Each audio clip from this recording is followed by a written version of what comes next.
Sure, you could install a backlight into your Game Boy, but why bother when Nintendo already did it for you?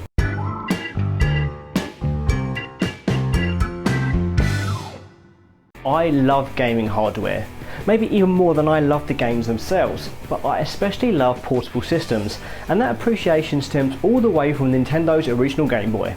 Even when it came out, its hardware was incredibly outdated, but it still outlasted far more powerful and technically impressive systems, thanks to decent battery life and some incredible games.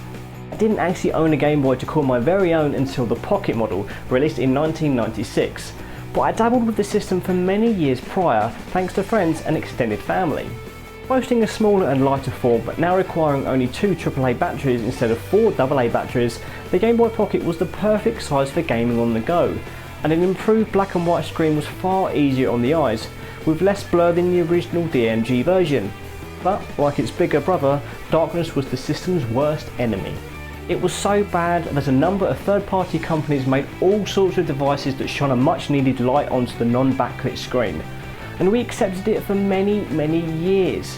Even the original Game Boy Advance didn't have a proper lit screen until the Game Boy Advance SP in 2003. But there's one official Game Boy revision released in 1998 that never made it outside of Japan, and it has a screen that's lit.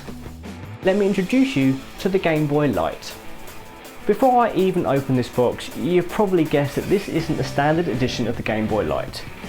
While the normal models are gold and silver in colour, this is an Astro Boy Special Edition, one of several special edition models made.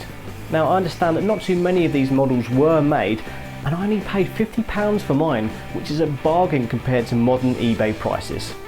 Rescue this Game Boy Light from its cardboard prison and you can see that it's a wonderful work of hardware art. Clear Game Boys are always gorgeous, but this one is something else, with its smooth finish and the subtle Astro Boy design. It's only a little bit bigger than the Game Boy Pocket, and it takes 2 AA batteries instead of 2 AAAs.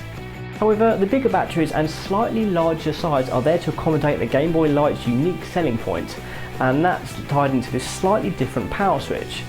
As you would normally expect, you can turn it on or off, but there's another mode if you push the switch further than your on position, and I think you can probably guess what that does. Well, look at that, a light, and it's one of those indigo lights you usually see on digital watches as well. Granted, it's not as bright as the do-it-yourself backlights you can now get, but it's a really nice colour. What's more, it makes Game Boy games that little bit more playable, as finally you can enjoy a bit of Tetris in the dark. And who doesn't want that? That was the Game Boy Light, and this is the end of my video. Hopefully you liked it, and by all means ask me any questions you have about this magnificent handheld, or why not tell me what your favourite portable console is.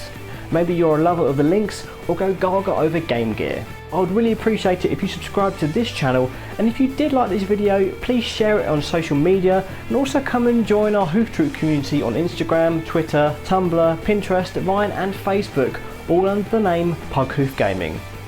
Thank you so much for watching this video and making it this far, and until next time, keep gaming positive.